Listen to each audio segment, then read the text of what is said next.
السلام عليكم ورحمة الله وبركاته. يا جماعة، في سؤال محيرني بقاله كتير. ليه واحنا مبسوطين الوقت بيجري زي عريس هربان يوم فرحه؟ وليه لما بنزهق الدقيقة بتتحول لسجن مؤبد؟ يعني وانت قاعد مع اللي بتحبه الوقت بيجري منك ويقولك يلا بقى مع السلامة يا باشا، انا همشي بدري. طب ليه يا عم؟ لكن اول ما تدخل طابور العيش مثلا او اي مصلحة حكومية تحس عقرب الساعة دخلت اجازة مرضية، جابت لك سيك نوت، الثانية تبقى سنة ونص. النهاردة احنا هنغير شوية، مش هنتكلم عن المخ ولا علم ولا كيمياء، هنتكلم عن القلب صاحب المزاج، وقت يسرعه ووقت يعذبك بيه. بص، هو الوقت بيساوي إحساس، مش عداد عربية. يعني احنا مش ماشيين على ساعة في ايدينا، احنا ماشيين على ساعة جوانا، ساعة قلب. لو قلبك هادي مبسوط منشكح تلاقي الوقت بيجري ويقولك يلا ننجز ابو الرجالة.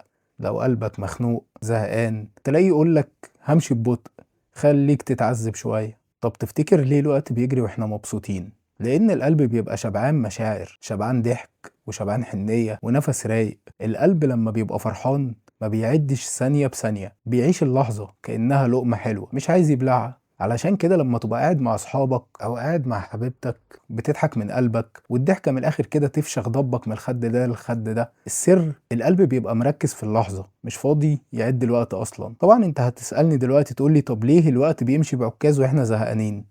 أكيد أنت عارف الإجابة. لأن القلب وقت الزهق بيتحول لموظف حكومي بائس، قاعد واقف نايم شارب، هو كل همه المرتب ينزل في الفيزا بتاعته.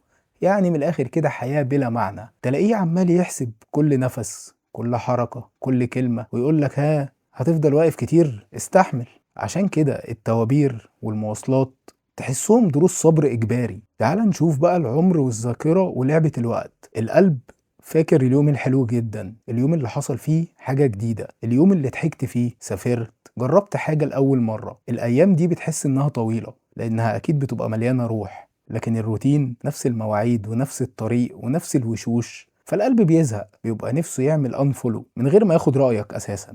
وعشان كده لما بتكبر بتحس إن الوقت بيجري عشان حياتك بتبقى كوبي بيست، مفيش أي حاجة جديدة. طب إزاي بقى تلعب بالوقت زي ما بتلعب كوتشينة واستيميشن كده؟